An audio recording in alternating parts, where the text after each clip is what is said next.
हानि। अर्थशास्त्र के प्रोफेसर। बात सन 1971 की है। उस समय मैं भी काम कर रहा था। मेरे अर्थशास्त्र के प्रोफेसर छात्रों को सदा धन बचत करने और संचित बचत को विनियोग कर धन वृद्धि का पाठ पढ़ाते और कहते कि धनवान बनने की ये कुंजी तुम लोगों को सौंप रहा हो, इसे आदर पूर्वक ले लो, बड़ी कीमती है। वह कहते कि धन कम से कम खर्च करो और संतुष्टि ज्यादा से ज्यादा हासिल करो, इसी में तुम्हारी बहादुरी है। और ऐसा करने के कई उदाहरण देकर छात्रों से हामी भरवाकर हमें कृतकृत्य भी करते। अगर कोई पोस्ट कार्ड उनके नाम आता तो ऊपर नीचे दाएं बाएं उसके खाली जगह पर अपनी सारी बातें लिखकर अपने पते को काट उस ऊपर भेजने वाले का नाम पता लिख पुनः पोस्ट कर देते, जिससे चिट्ठी बिना गुरुजी के एक पैसा खर्च किए उसके पास पहुंच जाती। कहते ये जीरो इन्वेस्टमेंट से 100% मुनाफा प्राप्ति है। छात्र भी गुरुजी पर सम्मोहित थे। कहते गुरुजी तो ज्ञान के महासागर है। गुरुजी की इस युक्ति से उनकी पत्नी काफी नाखुश रहती, किंतु बेचारी एक चलती और विपरीत बोलने पर गुरुजी उसे मूर्ख जाहिल गवार की संज्ञा से विभूषित कर देते। वो गृहिणी थी और गुरुजी कमाऊ, बेचारी अंदर ही अंदर से सकर रह जाती।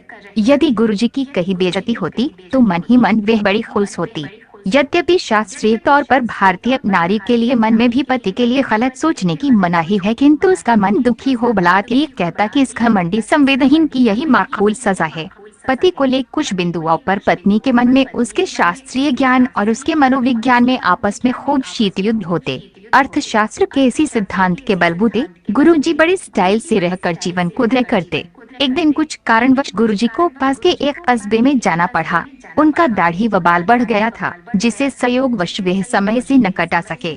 आंतरिक इच्छा तो उनकी ये थी कि काश केश कर्तन की कला यदि पत्नी सीख लेती तो ये काम घर पर ही निपट जाता, जिससे समय धन दोनों की बचत होती। इसी चाहत में एक बार सहमते हुए पत्नी से यह प्रस्ताव भी किया, लेकिन उसने मुंह बिचकाकर उनका तिरस्कार कर दिया। खैर गुरुजी उनके शहर से सटे एक गांव से कुछ घंटों के काम के बाद घर लौट रहे थे। इसी दौरान उन्हें दिखाई दिया है कि गांव में एक पुरानी सूनी पुलिया के नीचे आधे पैर तक की धोती और कुछ हल्का सा गंदा बादामी कुर्ता पहने एक नाई दाढ़ी बनाने का छोटा बक्सा बगल में रख किसी की दाढ़ी बना रहा है। उसे देखते ही उनके मस्तिष्क में सहसा अर्थशास्त्र का ज्ञान जागृत हो उठा। सोचा शहर में साधारण से साधारण नाई की दुकान में जाओ तो वहाँ बाल दाढ़ी कटिंग के कम से कम 100-125 रुपए तो वो ले ही लेते हैं। गांव है इसलिए यहाँ तो कम में ही काम निकल जाएगा। गुरुजी मौके की मांझ करने में कब चूकने वाले थे। सोचा चलो बातें करके देखे। बाल दाढ़ी बनाने का क्या लोगे? हुजूर 40 रुपए। वो फायदा 80% से ऊपर का। विस्मित मन से सोचा। वह जानते थे कि यहाँ उनके समाज का कोई नहीं है जो उन्हें देखे। यहाँ लोग लाज की कोई बात नहीं है। प्रोफेसर ठीक से बना लोगे न? चार्ज कुछ कम नहीं होगा? नहीं हुजूर, आप ही लोगों की सेवा कर रोजी रोटी चलाता हूँ, 5 रुपए कम ही दे दीजिएगा। प्रोफेसर ठीक है, अच्छा बनाओ।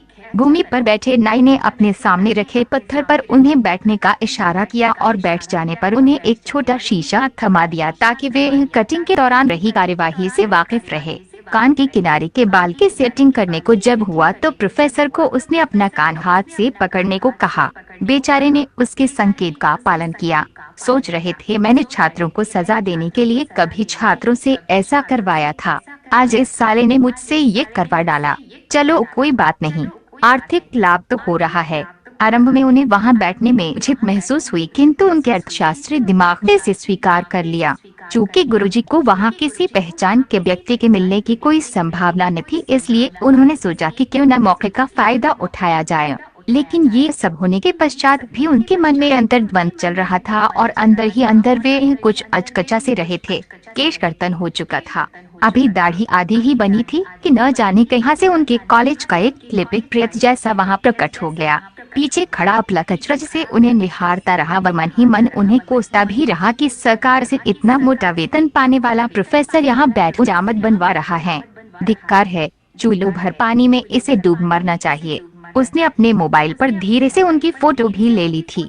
जब प्रोफेसर साहब की हजामत बन गई तो नाई ने पीछे खड़े व्यक्ति से पूछा, भैया आपको भी दाढ़ी बनवानी है? नहीं, मैं तो इनसे मिलने के लिए खड़ा हूँ, उसने कहा। प्रोफेसर साहब ने जैसे ही अपनी गर्दन पीछे मोड़ी, कलेजा धक जैसे ढेरों ठंडा पानी उनके सर पर डाल दिया गया हो। देखा कॉलेज का एक क्लिपिंग, श्यामलाल खड़ा उन्हें घूर रहा है। श्यामलाल को पीछे खड़ा देख प्रोफेसर को एक तेज झटका लगा। वह क्षणिक विषाद से भर गए, किंतु दूसरे पल अपने को संभालते हुए बोले, श्यामलाल तुम यहाँ कैसे? श्यामलाल सर, बगल वाले गांव में मेरे मौसा का घर है, उन्हीं के पास आया था। लौट रहा था किंतु देखा रास्ते में आप बैठे हैं तो रुक गया। प्रोफेसर, अच्छा, मेरा भी कुछ कारण वश ही इधर आना हुआ। लौटते समय मैंने नाई को देखा तो सोचा कि क्यों न बकाया ये कार्य भी कर लिया जाए, बेचारे को कुछ आमदनी हो जाएगी और घर पहुंचकर मुझे नाई के यहाँ बैठकर मुझे अपनी बारी की प्रतीक्षा करने से भी फुर्सत मिल जाएगी। मैंने पाया कि गांव के नाई भी अपने कार्य में कुशल होते हैं। श्यामलाल, वाकई में प्रतीक्षा वाला समय तो यहाँ आपका बच ही गया। आप बुद्धिमान जो हैं, कह हौले से वह मुस्कुराया। प्रोफेसर साहब ने बिना कुछ बोले ना 40 रुपया दे दिए। शायद श्यामलाल सामने न होता तो मामला 35 रुपए में ही निपट जाता। क्लर्क के सामने 5 रुपए के लिए क्या किचकिच करना। सर, मेरे लायक यदि कोई सेवा हो तो बताइएगा, मैं अपने को धैर्य समझूंगा, कहकर हाथ जोड़ते हुए उसने विदा लिया। अवश्य अवश्य, प्रोफेसर ने कहा। प्रोफेसर सोच रहे थे कि इस शैतान ने सेवा तो अपना दर्शन देने के साथ ही कर दिया, बची खुची कहीं आगे भी न करे। वह मन ही मन परेशान थे। अगर मेरे यहाँ हजामत बनाने की बात को इसने सार्वजनिक कर दिया तो मेरी बड़ी थूथू होगी। यही सोच वो अपना मन मसूसे और श्यामलाल को गाली दिए चले जा रहे थे। फिर उन्होंने मन को सांत्वना देते हुए मन ही मन कहा कि कोई चोरी डाका थोड़े ही डाला है जो इतना पश्चाताप कर रहा हूँ। एक गरीब नाई की आर्थिक मदद ही तो मुझसे हुई है। खैर, प्रोफेसर साहब अपने दिन प्रतिदिन के कार्य में व्यस्त हो गए। बात आई गई हो गई। कभी कभी कॉलेज में श्यामलाल दिखाई दे जाता तो आपस में अभिवादन होता, किंतु पुरानी याद ताज़ा होने से वे अंदर ही अंदर छिप जाते। कॉलेज के प्रबंध समिति की मीटिंग थी जिसमें प्रोफेसर साहब भी सदस्य थे। गैर शैक्षणिक कर्मचारियों के भले के लिए कुछ प्रस्ताव रखे गए थे जिस पर प्रोफेसर ने अपनी ऋणात्मक विचार दिए थे और इस कारण वह प्रस्ताव पास न हो पाया। जब यह सूचना लिपिक समाज में पहुंची तो वह प्रोफेसर पर क्रोधित हो उसे बुरा भला कहने लगे। अचानक श्यामलाल को वह घटना याद हो आई जब उसकी भेंट प्रोफेसर साहब से गांव के नाई के पास हुई। उसने अपने लिपिक समाज को उनके उजामत वाली बात को मजे लेते हुए बताया और लोगों के कौतूहल पर उसने अपने मोबाइल में ली गई फोटो को दिखा उसकी सत्यता भी साबित कर दी। अब क्या था, धीरे धीरे यह बात वायरल हो गई। गुरुजी अपने समाज में ही बेइज्जत हो गए और लज्जावश बार बार जीते और मरते। कुछ लोगों द्वारा पूछे जाने पर सफाई देते और कुछ लोगों द्वारा पूछे जाने पर हंसकर टाल जाते। धीरे धीरे ये खबर एक दूसरे से घर तक भी पहुंच गई। पत्नी ने तो संग्राम ही छेड़ दिया। घर में कोहराम मचा था। पत्नी उन्हें झिड़क कर कहती कि इतनी बड़ी मासिक तनख्वाह पाने वाले कंजूस, तुम ऐसी ओछी हरकत करोगे ये तो मैंने सपने में भी न सोचा था। तुम्हारी वजह से मैं लोगों के परिहास को झेल रही हूँ। छी, कितनी ओछी हरकत किया है। और एक हिकारत भरी नजर से उसने प्रोफेसर को देखा। मुझे तुम्हारे पास नहीं रहना है, मैं मायके जा रही हूँ। प्रोफेसर की तो जैसे गिरी हुई बदगी। जहाँ से उन्हें मरहम की उम्मीद थी वहाँ भी नमक लगाया गया। वह मरमाहत थे। मायके जाइए चर्चा वहाँ भी आम कर देगी, मेरा जीना हराम कर देगी। लोग चटकारे ले मेरी इस कहानी को एक दूसरे को सुना मजे लेंगे। इस कारण पत्नी से काफी मान मनोवल कर उसे समझाया। अब उन्हें बड़ा पछतावा हो रहा था। सोचा काश चंद रुपयों की बचत के फेर में न पड़ता तो ये पीड़ादायक दिन मुझे न देखना पड़ता।